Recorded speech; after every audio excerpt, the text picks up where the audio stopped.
नमस्कार, म कलाकार शिल्पा पोखरेल। तपाईहरु हेर्दै हुनुहुन्छ वर्ल्ड वाइड न्यूज नेपाल र यो च्यानललाई लाइक, कमेन्ट, सब्स्क्राइब गर्न नबिर्सिनु होला। गौरी शंकर भगवानको हरे पार्वतीको जन्मभूमि तपोभूमि ठाउँ प्रकृतिले सजिएको सुन्दर पाङ गाउँ तरण पहिलो तरण सर्वौ माता पार्वती तिम्रै चरण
पर्यो कुर्लुङकोटा पश्चिम लस्ती खोला उमा तिम्रै गर्छौँ सेवा पार्देऊ सफल तोला जय भवानी दुर्गति नाशिनी जय भवानी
धन्यवाद हाम्रो सांस्कृतिक क्षेत्रका युवा अगुवा कृष्ण समीप सुवेदी भाइ। हामी कृष्णको टाढा छौँ र सबै कुरो भने त पुगेको छैन। उहाँ कृष्णको नजिक भयो हुनाले कृष्ण समीप भयो हुनाले उहाँले छोटो समयमा पनि यत्रो कार्यक्रम गर्न सक्नुभयो, त्यसको लागि धन्यवाद छ। यस आजको यो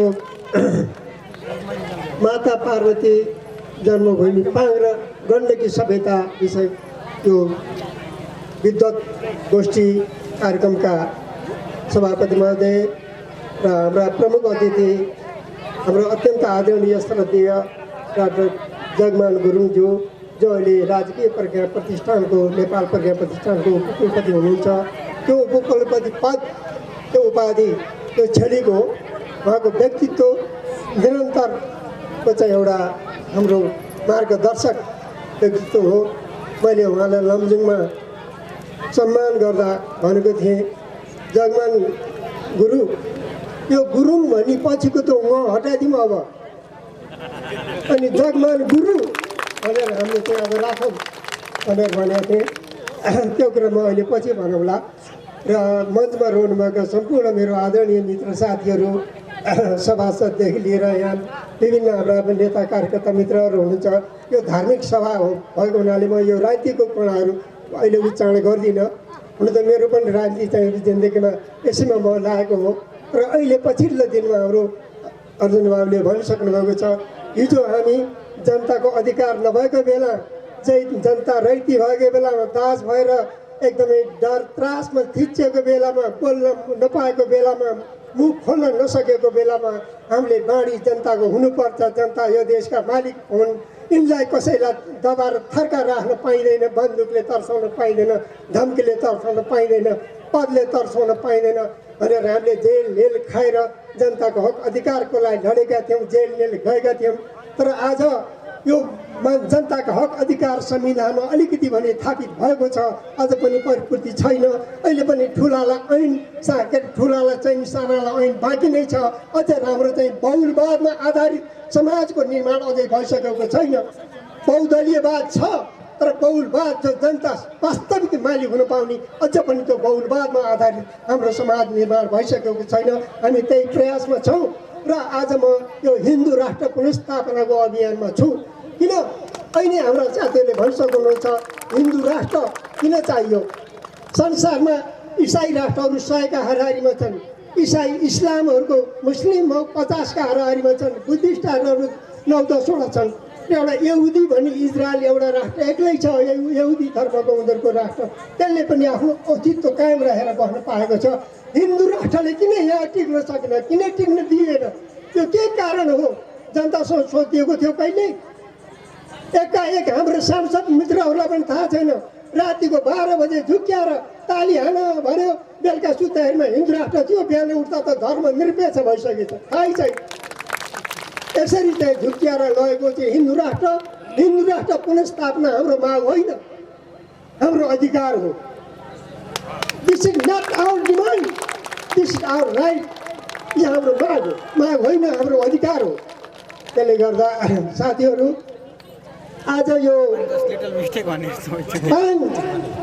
एउटा हाम्रो बुढापाकाको उखान थियो। म एकचोटि पर्वतको 1 नम्बर क्षेत्र घुम्नलाई आएको थिएँ।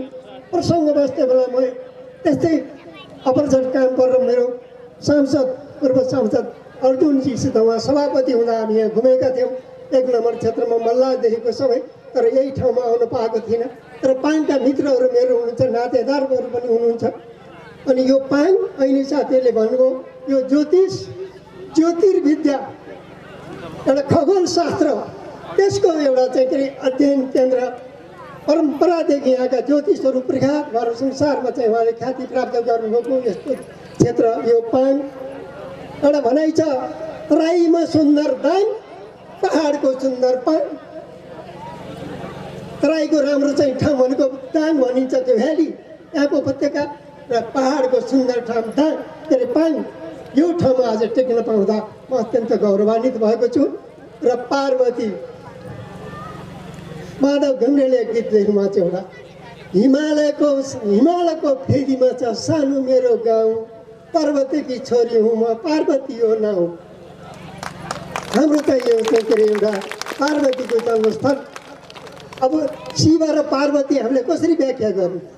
सम्पूर्ण मातृशक्तिहरू आमा दिदीबहिनीहरू हुनुहुन्छ, सम्पूर्ण पार्वतीका स्वरूप उहाँहरू। पार्वतीका स्वरूप जति पुरुष दाजुभाइहरू हुनुहुन्छ शिव स्वरूप, शिव र पार्वतीबाट यो सृष्टि भएको छ। शिवमय पार्वतीमय नारी पुरुष। त्यसले गर्दा पार्वतीको सबभन्दा ठुलो महत्त्व के हो त? संसारको योग गुरु भनेको शिव। सबभन्दा पहिला शिवले चाहिँ योग तत्त्व पहिला र योग अभ्यास गरेर संसारलाई योग फैलाउने क्रममा पार्वती मार्फत उहाँले योग शिक्षा दिनुभयो। पार्वतीजी मार्फत योगको शिक्षा भयो। जुन बेला ठुलो एउटा यक्ष प्रश्न जम्मा भयो, के अरे देखियो, देवताहरूको बिचमा ठुलो डाँडो, बेलुका सुत्ता केही पनि थिएन, भयङ्करको पहाड बिहान देखियो। त्यो पहाड के रहेछ भनेर देवताले सभा गरेर बुझ्न कसलाई पठाउने भन्दा अग्निले भने म गएर बुझेर आउँछु, ल जाऊ त भन्दा अग्निलाई भन्नुभयो ती चाहिँ के अरे परमात्माले, अदृश्य तिम्रो ताकत के छ, म संसार डढाइदिन्छु भन्यो अग्निले। लो त भनेर एउटा सानो खरको के अरे एउटा धुलो, मतलब त्यो के अरे झार, ल यो डढाउ त भनेर दिँदा त्यो झार पनि अग्निले डढाउन सकेन। लाज मानेर भागे। फेरि उहाँ गएर भने मैले सकिनँ पत्ता लगाउन। भन्दा को जान्छ? वायुले भने म गएर पत्ता लगाउँछु। फेरि वायुलाई पठाएँ, वायु तिमी गौ, म वायु हुँ, तिम्रो के सामर्थ्य, के ताकत, मैले आँटेँ भने संसार उडाइदिन्छु, ल यो उडाउ त भनेर एउटा कपासको टुक्रा दिनुभयो, सानो कपास, त्यो पनि उडाउन सकिने। अनि त्यहाँबाट चाहिँ उनी पनि लज्जित भए। के रहेछ त महत्त्व भनेको? के भन्दा जुन शिव तत्त्व छ, जो चेतना तत्त्व छ, जो परमात्माको तत्त्व छ, त्यसले मात्रै यो संसार धानेको छ। मान्छे हामी हौँ, यो हौँ हौँ भनेको छ हाम्रो अहङ्कार। त्यो त के भने शिव र पार्वती। शिव भनेको चाहिँ चेतना, पार्वती भनेको शिव पुरुष, पार्वती प्रकृति। हाम्रो पनि चेतना भनेको पुरुष हो, शरीर भनेको प्रकृति हो। प्रकृति र पुरुषको चाहिँ संयोगबाट शरीर बन्छ। त्यसले गर्दा शिव पार्वतीको अत्यन्त ठुलो महत्त्व छ। त्यही हिमालय पर्वतमा शिवजीले योग सिकेर, ध्यान सिकेर संसारलाई उहाँले पार्वती मार्फत त्यो कुराको इच्छा दिनुभयो, शिक्षा दिनुभयो। पार्वती माता नै हाम्रो योगको गुरु हो। अनि यसो भएको हुनाले आज यो पार्वती जन्मस्थल यो पाङमा जुन किसिमको चाहिँ साथीहरूले आज यो आयोजना गरेर यो पाङ क्षेत्रलाई संसारमा चिनाउनको लागि जो हाम्रा एनआरएनका साथीहरू, फेरि आवासीय नेपालीका चाहिँ के प्रतिनिधि साथीहरू आएर पनि बोल्नुभयो। अब यसको सन्देश संसारभरि जानेछ र यो पार्वतीको जन्मभूमिले भोलि एउटा मूर्त रूप लिनेछ। संसारका मान्छेहरू, हिन्दू धर्मावलम्बी, बुद्ध धर्मावलम्बी, ओमकार परिवार, यो चाहिँ के अरे पाङमा पार्वतीको जन्मस्थल हेर्नको लागि धार्मिक पर्यटकको रूपमा संसारका मान्छे आउनेछन्। र हाम्रो समृद्धि भन्छौँ हामी, समृद्धि कहाँ छ? हामी सिधै छ, तर हामीले खोज्न सकेका छैनौँ। त्यो समृद्धि मुखले भनेर आउँदैन, त्यसलाई व्यवहारमा उतार्नुपर्छ। हाम्रा जडीबुटी, अमूल्य जडीबुटी छन्। त्यही चाहिँ के अरे कालान्जर पर्वत भन्ने हाम्रो श्राद्धको किताबमा नि आउँछ। कालान्जर पर्वतको चाहिँ के अरे फेदीमा रहेको त्यो चाहिँ के अरे काली गण्डकीको चाहिँ तपाईँको यो बायाँ किनारमा रहेको, बायाँ किनारलाई सभ्य भन्छ। तपाईँहरू पण्डितजी हुनुहोला। वामम शरीरम सभ्यम साथ अपसभ्यम दक्षिणम। बायाँ शरीरलाई सभ्य शरीर भन्छ, हाम्रो तल यता बायाँतिर लान्छ। त्यसले गर्दा यो काली गण्डकीको अचम्म लाग्छ। मैले सुनेको छु, तपाईँले देख्नुभयो होला। त्यो उता दायाँ किनारमा शालिग्राम पाइँदैन। यही तपाईँहरूको पर्वत भएको यो बायाँ किनारमा मात्रै पाइन्छ। गएर हेर्नु त, बायाँ किनारमा पाइन्छ शालिग्राम, उता दायाँ किनारमा छैन। यस्तो चाहिँ एउटा महत्त्व छ यो काली गण्डकीको चाहिँ तपाईँको यो बायाँ किनारको। त्यसले गर्दा यो ठाउँमा चाहिँ तपाईँको जुन एउटा आज यो कार्यक्रम आयोजना भएको छ, यो आजको चाहिँ एउटा जागरण कार्यक्रम हो। यसको निरन्तरता, भोलि यसको परिणाम, यसलाई अहिले साथीहरूले भन्नुभएको छ एउटा विशाल चाहिँ के अरे पार्वती माताको मन्दिर अनि भवन, सारा कुराहरू चाहिँ तपाईँको यहाँ चाहिँ बनिसकेपछि संसारको एउटा आकर्षणको केन्द्र हुनेछ। त्यसले गर्दा आज यो हाम्रो सुरुवात हो, हाम्रो जागरण। हामी जागेको दिन हो आज। हामीले आफूलाई चिन्नको लागि, आफ्नो ठाउँलाई चिन्नको लागि हामी जागेको दिन हो। आजदेखि अगाडि लागेको दिन हो। यो दिनले अवश्य नै सुखद परिणाम ल्याउनेछ भन्ने मैले सोचेको छु। अब हाम्रो जगमान गुरुको सुन्नु छ, म लामो भन्दिनँ। छोटै एउटा अहिलेको तत्कालका कुराहरू केही छन्, म त्यो भन्छु। के छ भन्दा अहिले 10 वर्षमा नेपालमा राष्ट्रिय जनगणना हुन्छ। यो वर्ष हाम्रो 78 भनेको वैशाख लाग्ने बित्तिकै राष्ट्रिय जनगणना, देशभरि चाहिँ राष्ट्रिय जनगणना कार्यक्रम हुँदैछ। हाम्रो विडम्बना के छ भने राष्ट्रिय जनगणनामा हिन्दूको जुन 81% पोइन्टकै देखाइएको छ। अहिले विभिन्न जाल प्रपञ्चबाट हाम्रो हिन्दूहरूको 81%लाई घटाएर तल तल झारेर हिन्दू त के छन् र हिन्दूभित्र फाटो ल्याएर विभिन्न चाहिँ के अरे आइटममा छुट्याएर हामीलाई चाहिँ घटाउने प्रयास यहाँ भइरहेको छ जनगणना मार्फत। बाहिर नभने पनि भित्रभित्र किन भन्दा हिजो हाम्रा सारा शिक्षक शिक्षिकाहरूलाई गणक राखिन्थ्यो, आज उनीहरूलाई नराख्ने। उनीहरूले त जाहिर रोजगार पाइहालेका छन्, बेरोजगारलाई 2 महिना भने नि दिउँ भन्ने कुरा नराम्रो होइन। तर त्यहाँभित्र के छ जाल, के छ षड्यन्त्र? उनीहरूले त कस्तालाई तालिम दिन्छन्, कसरी त्यहाँ रेजा लाउँछन्। अनि बुढाबुढीले कोही म बुद्ध हुँ भन्नुहोला, हामी कोही हिन्दू हुँ भन्नुहोला, ओमकार परिवार भन्नुहोला, त्यसलाई रेजा लाउने बेलामा अर्कोतिर लाइन्छ। हामीले विभिन्न भोटको बेला तपाईँले थाहा पाउनु होला, जन्म सङ्ग्रहमा हामीले थाहा पायौँ हिन्दू धर्मको लागि जन्म सङ्ग्रह भन्ने साथीहरू भन्छन्, हामी अस्वीकार गर्दैनौँ। लोकतन्त्रमा जन्म सङ्ग्रह आवश्यक हो, तर जनमत सङ्ग्रह दुईवटा, जनमत प्लस सङ्ग्रह। जनमत पब्लिक कन्सेप्ट, अनकाउन्टेबल, अनसिन, त्यो जनताको विचार देखिँदैन, गर्न सकिँदैन। होला सबै हिन्दू हिन्दू नै छन्, तर सङ्ग्रह गर्दा त्यो भोट हाल्दा त्यो टेक्निकल कुरा हो। उता कन्भर्ट हुने बेलामा जालझेल हुन्छ। यही भोटको बेलामा तपाईँले थाहा हुनु, आमा बा बुढाबुढी हजुरहरू आँखा देख्नुहुन्न, हामीले गएर हालिदिन्छौँ भन्छन् युवाहरू भाइ बहिनीहरूले। हुन्छ त हुन्छ बा, हजुर केमा हाल्नुहुन्छ? एउटाले सूर्यमा भन्ला, एउटाले चाहिँ हलोमा, एउटाले रुखमा भन्ला। उनीहरूले गएर हँसिया हताडमा ड्याङ ड्याङ ठोक्दिन्। जनमत एकातिर थियो, सङ्ग्रह गरेर अर्कोतिर निस्क्यो। त्यसो भए जनमत सङ्ग्रह पनि जालझेल हुनसक्छ। हामीलाई दुईवटा कारणबाट चाहिँ हिन्दू राष्ट्र उनीहरूले जुन खोसेका छन्, एउटा त नेताहरूको मात्रै सहमति, पार्टीमा छलफल भएको छैन, क्याबिनेटमा छलफल भएको छैन। राति 12 बजे एकैचोटि धर्मनिरपेक्ष लेखिएको छ, त्यो जसरी खोसेको छ त्यो फिर्ता गर्नुपर्छ होइन।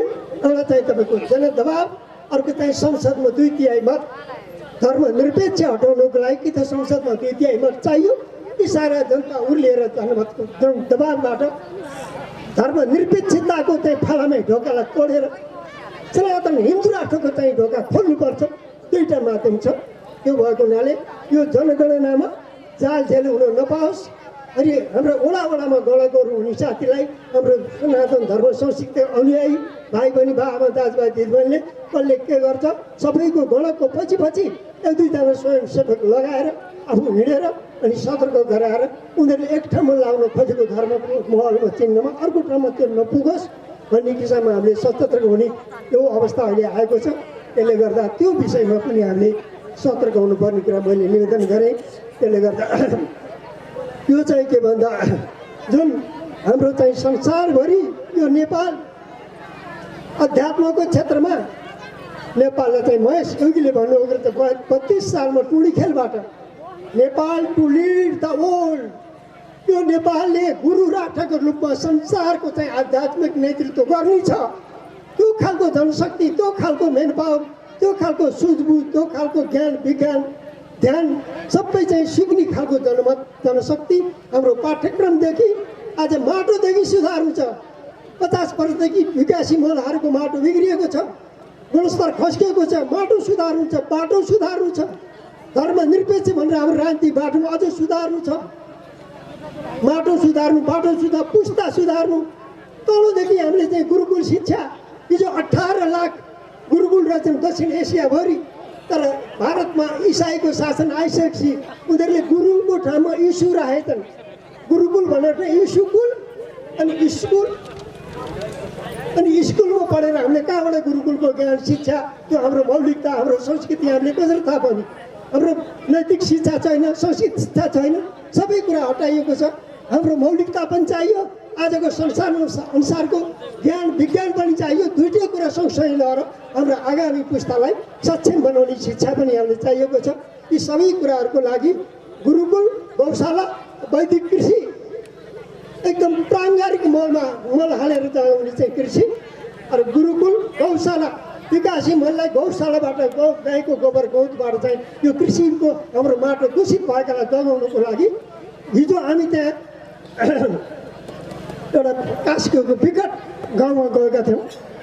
घाचोक भन्ने ठाउँमा कस्तो विचित्र भने हाम्रो साथीहरू गएका हामी रुन पर्यो। त्यहाँ गाईहरूलाई एउटा चाहिँ के अरे कानी हाउसमा थुनेर घाँस पराल पनि दिएको छैन, पानी खान पनि दिएको छैन। त्यहीँनिर एउटा गिद्ध रेस्टुरेन्ट हेर्नु त तपाईँले सुन्नुभएको छ होटलको नाम गिद्ध रेस्टुरेन्ट। गिद्ध रेस्टुरेन्ट राखेको छ र गाईले त्यहाँ लगेर थुनेर मारेको छ, गिद्धले आएर लुछेको छ। यस्तो खालको राष्ट्रिय जनावर गाईमाथिको अत्याचार यस्तो भइरहेको छ। राष्ट्रिय जनावर भन्ने उसको जिम्मा नलिने, बाघ भालु हात्ती घोडाको हामी राष्ट्रिय निकुञ्ज भनेर जिम्मा लिएका छौँ, बाघ भालु बचाएका छौँ।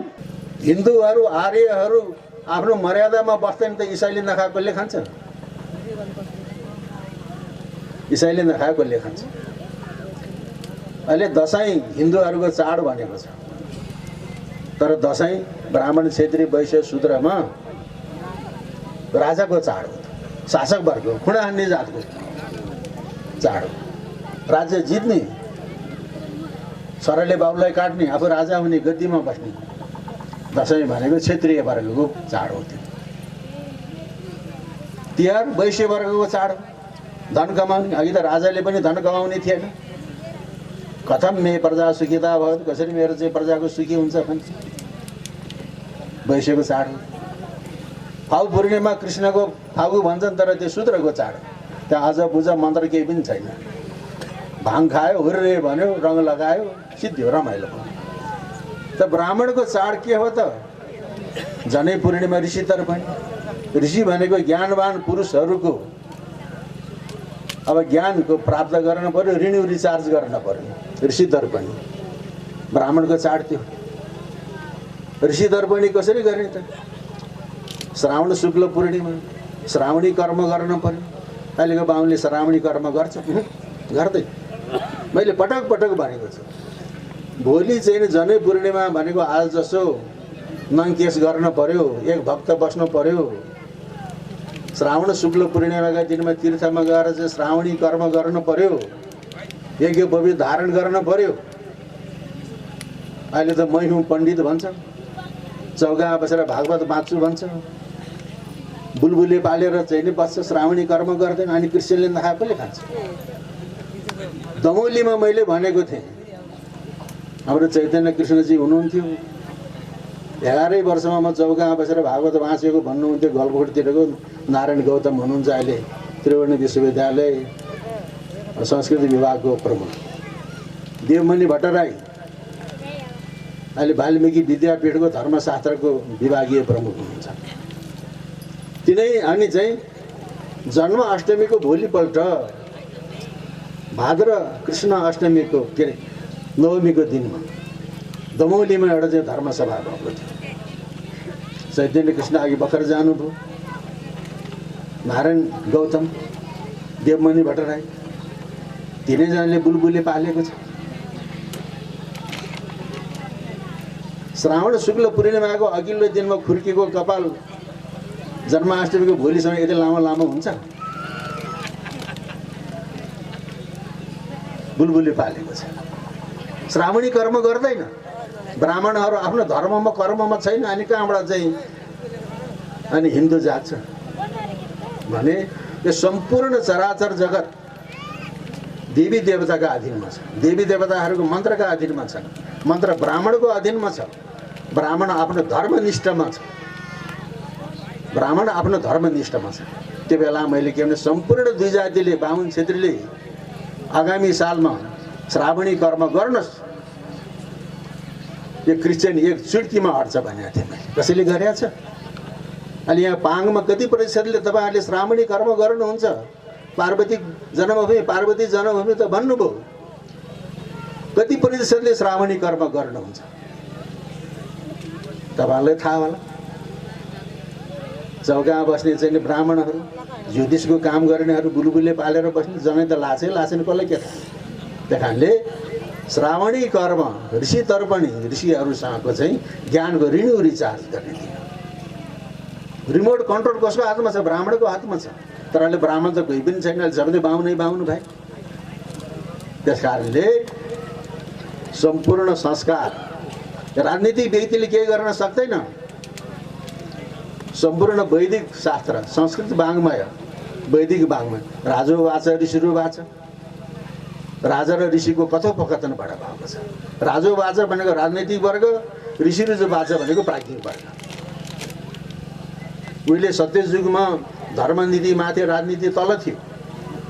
अनि राजन्य भनेको शासकले, पुरोहित भनेको ब्राह्मणहरूले स्वस्ति गर्थे। पछि राजनीति माथि गयो, धर्मनीति तल गयो, ब्राह्मण ती पुरोहितहरूले राजन्य राजनीति वेदले स्वस्ति गर्न थाले। अहिले त माथि अर्थनीति, राजनीति अनि धर्मनीति छ। त्यस कारणले आफ्नो सनातन कुल धर्ममा आदर्श र मर्यादामा रहनुहोस्। सुँगुरको मासु खाँदैमा, भैँसीको सुकुटी खाँदैमा, रक्सी खाँदैमा त्यो बाहुन केटाहरू प्रगतिशील हुँदैन। टुप्पी पाल्नुहोस्, जनै लगाउनुहोस्, ब्रह्मगायत्री जप्नुहोस्, त्यो प्रगतिशील। संसारलाई चाहिँ नै घुमाउन सक्ने। अब दुईटा कुरा बुझ्नुपर्छ हामीले। यो जगतमा जीवको सृष्टि कहाँ भयो? युरोप अमेरिकामा भयो कि, चीन जापानमा भयो कि, भारतमा भयो कि, नेपालमा भयो जीवको सृष्टि?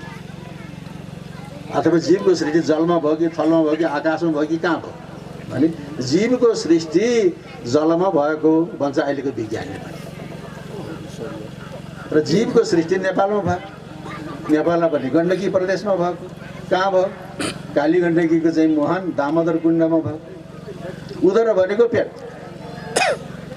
हाम्रा चाहिँ आमाहरूले गर्भधारण कहाँ गर्नुहुन्छ? पिँडालुमा गर्भधारण गर्छ कि टाउकामा गर्भधारण गर्छ, छातीमा गर्छ, उदरमा गर्भधारण गर्नुहुन्छ। दामोदर भने अहिले हिमाल माथि छ, समुद्र तल छ। पहिले समुद्र माथि थियो, हिमाल तल थियो। त्यो समुद्रको गर्भ चाहिँ पुरिँदै पुरिँदै पुरिँदै आएपछि अनि पानी जति स्वात्तै तल भयो, माथि हिमाल उठ्यो। त्यो महाप्रलय कालमा जलजन्तुहरू एक ठाउँमा थेग्रिए। ती जीवाश्म भए, जसलाई हामी अहिले शालिग्राम भनेर पूजा गर्छौँ। कति हजार वर्षको, कति करोड वर्ष। त्यस कारणले भारतीय विद्वानहरूसँग हाम्रो च्यालेन्ज यो, जीवको सृष्टि नेपालको दामोदर कुण्डमा भएको हो। त्यो जीवाश्म जसलाई हामीले शालिग्राम भन्दा आज चाहिँ एउटा वैष्णवले शालिग्राम दान गर्नुभयो। खामभित्र त यसो हेरेको त 500को नोट छ। म तपाईँको ब्रह्मस्व पचाउन सक्दिनँ, तपाईँलाई दिन्छु भनेको त होइन होइन। भगवान्लाई चाहिँ त्यस्तै पठाउनु हुन्न। उहिले म गलेश्वर आएको थिएँ। एकजना माई हजुरले शालिग्राम दिनु। शालिग्राम भन्छ क्या हो कस्तो कस्तो, शालिग्राम जस्तो पनि छैन।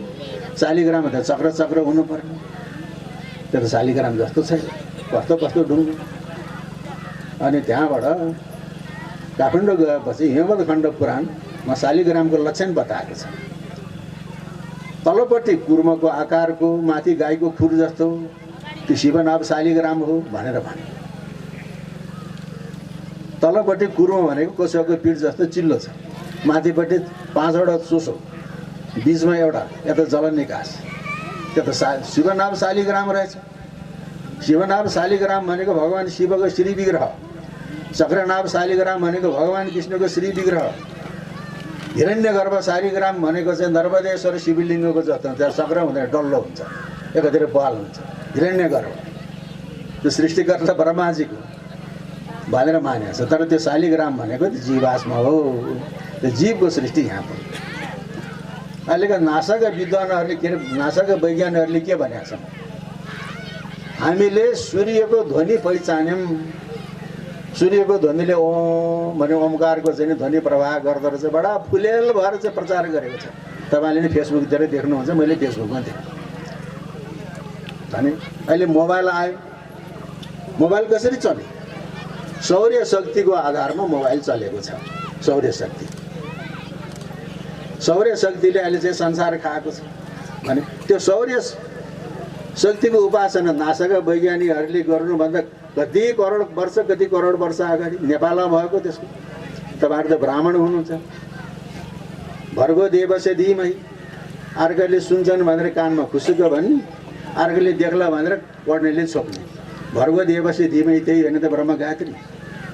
भर्गो देवता भरभराउँदो देवता के हो? त्यो सूर्यको उपासना। त्यो सूर्यको उपासना कहाँ भएको छ?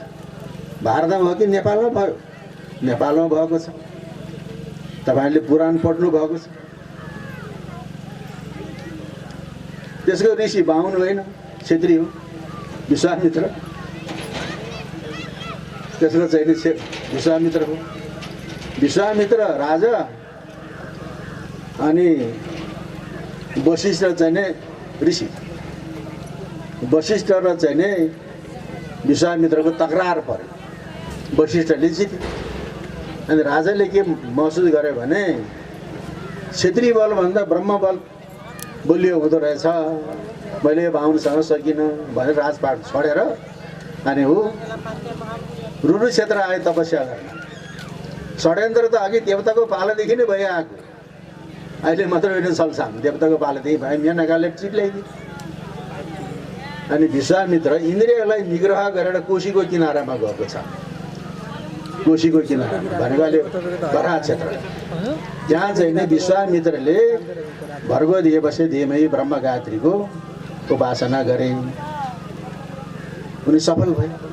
किन त विश्वको एन्टिना सगरमाथा त कोशी प्रसवन क्षेत्रमा छन्। त्यहाँ त चाहिँ नि सुनकोशी, दुधकोशी, तामाकोशी भन्छ। अनि कोशीको चाहिँ नि पानी नै घिउ बराबर। अनि घृत कौशी गोत्र भन्ने हुन्छ हुँदैन, कोशीको पानी नै घिउ बराबर। कोशीको बराह क्षेत्रमा विश्वामित्रले भर्गो दिएपछि धीमहिको पुरस्चरण गरेको। सौर्य शक्तिको उपासना नेपालमा भएको। तपाईँहरूले निष्ठा कष्ट ब्राह्मण कर्म गर न, त्यो भर्गो दिएपछि एक चुड्कीमा इसाईलाई हटाउन सकिन्छ। त्यस कारणले ब्राह्मणहरूको अधीनमा देवी देवताहरू, मन्त्रको अधीनमा देवी देवता, सम्पूर्ण चराचर जगत देवी देवताको अधीनमा, देवी देवताहरू मन्त्रको अधीनमा, मन्त्र ब्राह्मणको अधीनमा। ब्राह्मण आफ्नो निष्ठा स्थित प्रज्ञा हुनु पर्यो, ब्रह्मनिष्ठ हुनु पर्यो। क्रिस्चियनले खायो होइन। अब ब्राह्मण कर्म गर्नुहोस्,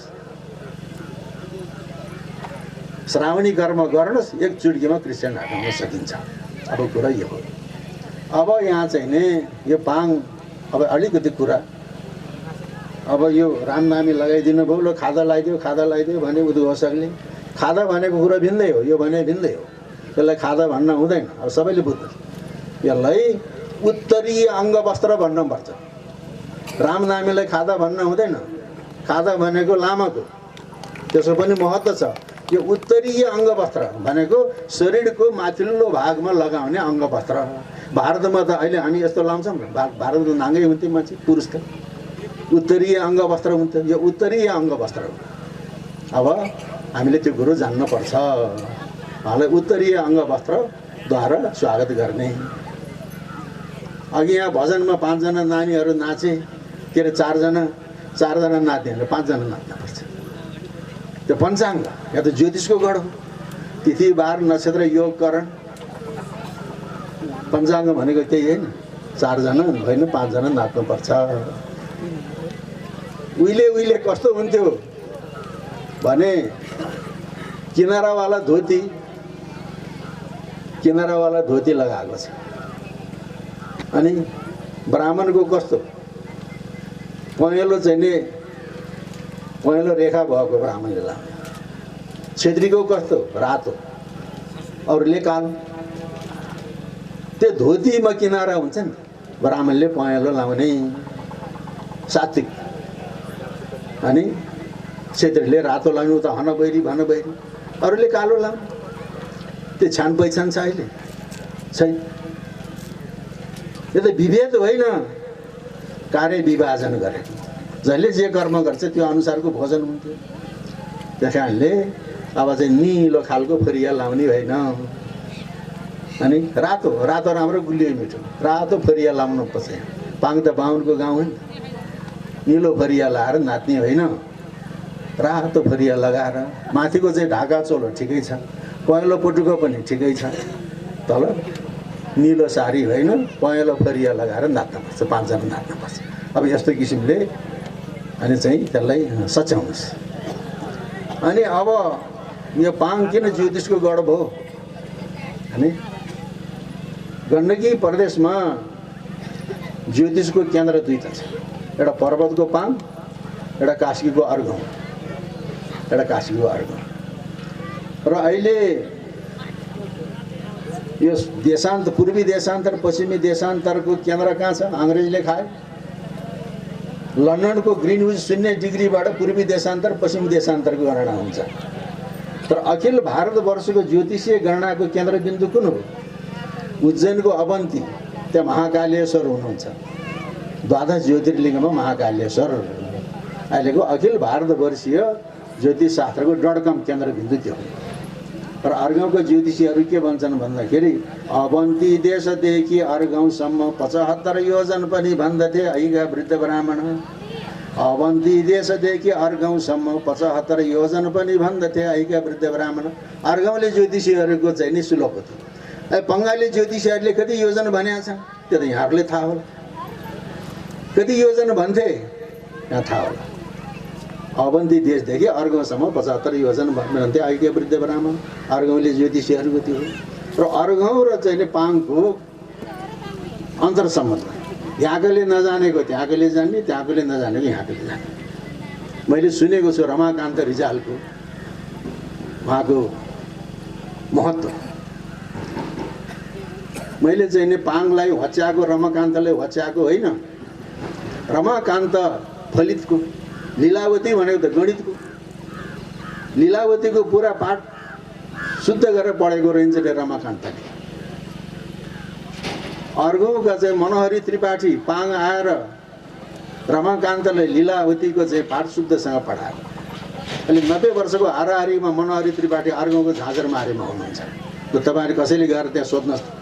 जगमानले यसो भने त्यो कुरा हो भनेर मनोहरी त्रिपाठीसँग सोध्नुहोस्, अर्गाउँमा हुनुहुन्छ।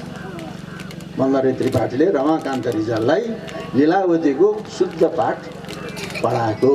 अनि यहाँकोले नजाने त्यहाँकोले, त्यहाँकोले नजाने यहाँको दुईटा आँखा।